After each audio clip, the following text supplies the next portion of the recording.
Now it's the Democratic shutdown. That's what we'll talk about today. This bipartisanship is alive and well in Washington. The Democrats and the Republicans have now cooperated to shut the government down. On Friday, the Republicans were ready to surrender. They were unnerved by the poll we talked about on Friday that showed the public blames the Republicans by 53 to 31 for the shutdown, and that the Republican Party has dropped in job approval from 37% to 27% in 2 weeks, the lowest level in history. So the Republicans were freaked by that, as I thought they would be, and they ran screaming to the Democrats to surrender.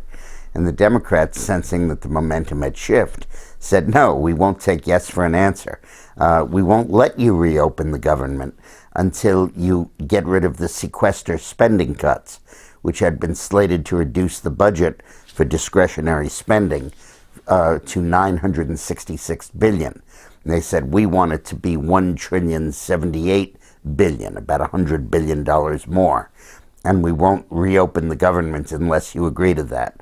And that's the state of play right now in Washington, to the extent you can call it play.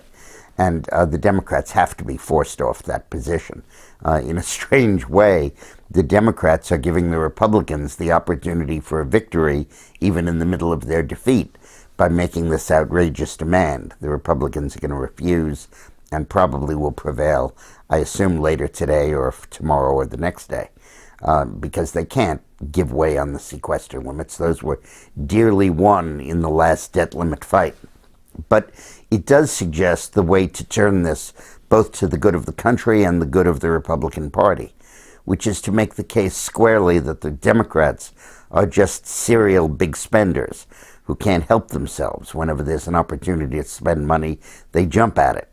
And the Democrats are now exposed as doing that by this $100 billion grab through the settlement of the government shutdown, and then that'll continue for 6 weeks as the debt limit probably is temporarily raised, and the Democrats are again fighting hard for the right to borrow more money.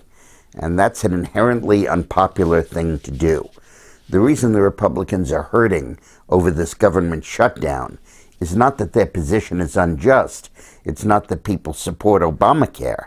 It's that people oppose the concept of shutting the government down, much like they would oppose shutting schools down or the police department down in a job action or a labor dispute.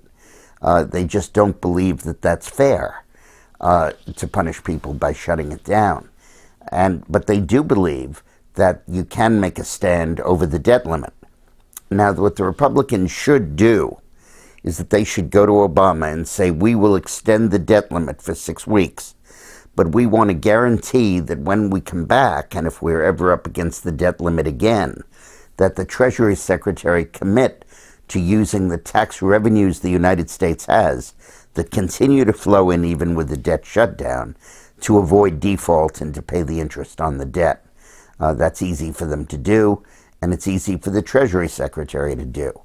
Politically, however, it would be terrible for Obama because it takes the word default away from him.